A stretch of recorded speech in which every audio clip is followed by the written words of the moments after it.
Welcome, Damon, to everywaywoman.com, where everyday women are celebrated every way. We're so excited to have you here today. So we want to go right into the interview. What I'd like you to do is tell us a little bit about yourself and why you are running for California's Secretary of State.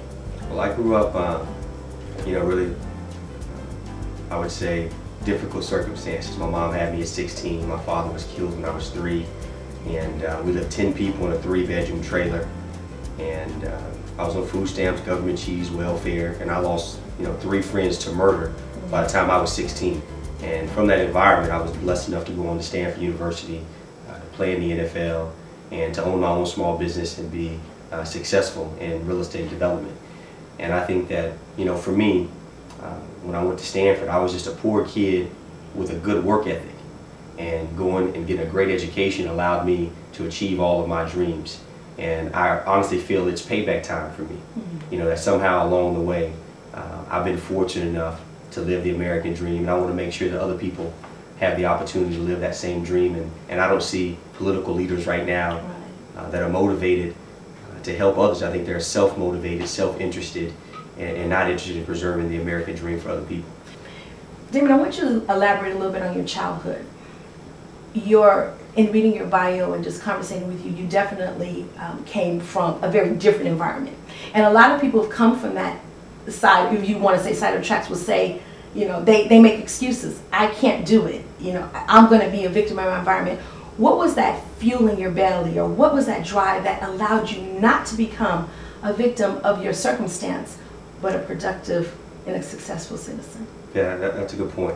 I had every excuse in the book. I didn't have a father. My mom was 16 years old when she had me. We were incredibly poor, and I certainly could have, ended up, as the statistics, would have said, I would have ended up either in jail or still in the same community with kind of a lower tier job with not a lot of, success as I would define success. And I think there were 2 primary things that motivated and that drove me. One was my mom. My mom was, she's the greatest mentor, greatest role model in my life. Here's a good example. When I was 12 years old, someone pulled a gun on me, and my mom found out about it. And she went to school the next day. She made these little business cards and put her name on it, phone number, and she was holding me by my shoulder. And she stopped at every janitor, every cafeteria staff member, the teachers. She took me to, the counselors in the office, the principal, the nurse, and she gave everybody a card and said, "This is my son. If you catch him acting up, call me today." And so she just played a real active role in my life.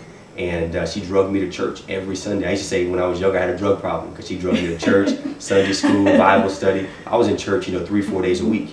And so I didn't have a dad, so my mom found alternative ways to get me male mentorship. And church, particularly in the African American community, is the only place for some people where we get positive messages, where you can find out that that you can be successful.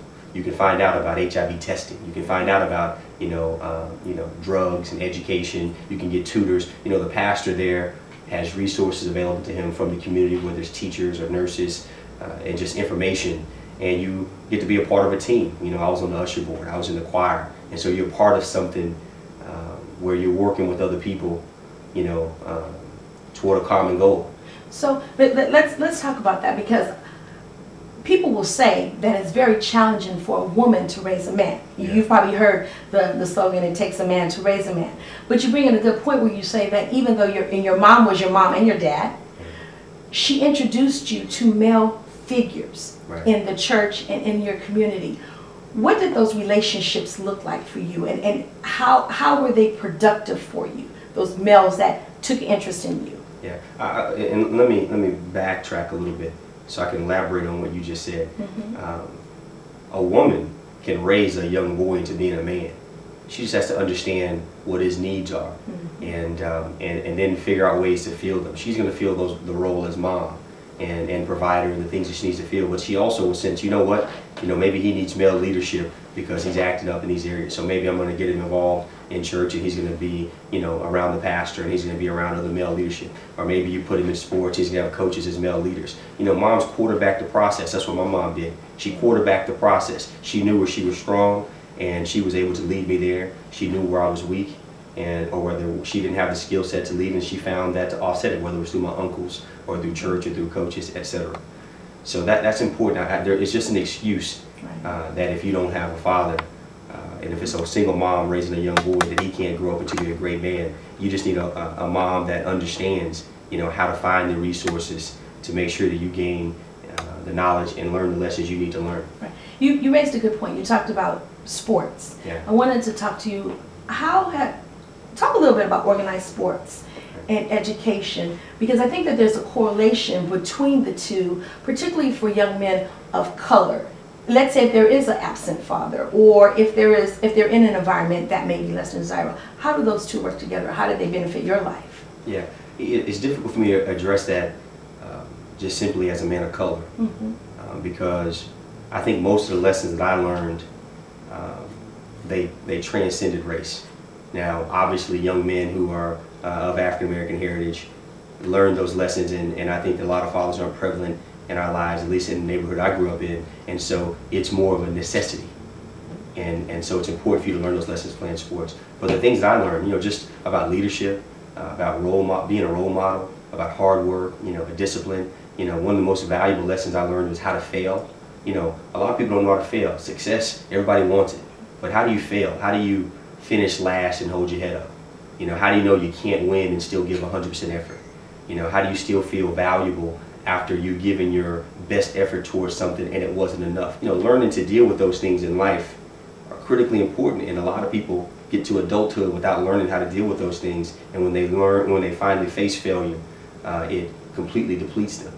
And I think I've had a good opportunity, through sports to learn that, losing isn't the end, and that my value isn't gone, and that I can still hold my head up when I didn't get the end result I wanted, and that sometimes losing once doesn't mean that you're going to be a loser forever. And so picking yourself up and knowing what you can come back from, those are some of the things that I learned as a young boy that helped me transition into a man. I really like the statement that you made about adversity, because I'm a mother of 3 children, and oftentimes I talk about we teach our children to be successful, but we don't teach them about adversity. Right. And so I wanted you to maybe elaborate, or can you share one story of a time where you experienced adversity, and what tools did you use? Because I think that's so important to bring yourself up. Can you give us a specific example? Yeah, probably one of the great examples is when I realized that my NFL career was over. I've been playing football since I was 6 years old, and I had gotten to the point where my skill had run out.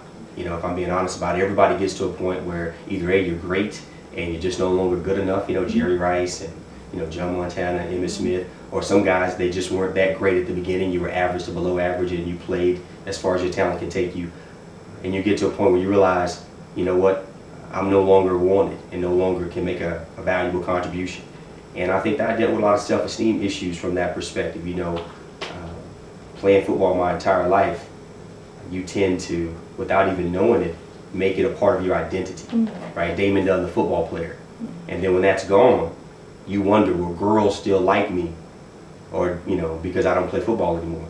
Will people still want to be around me? Because people were placing me on a pedestal. Hey, we want to be around. Hey, let's, come over. Hey, let's go out. And so you have those kind of insecurities.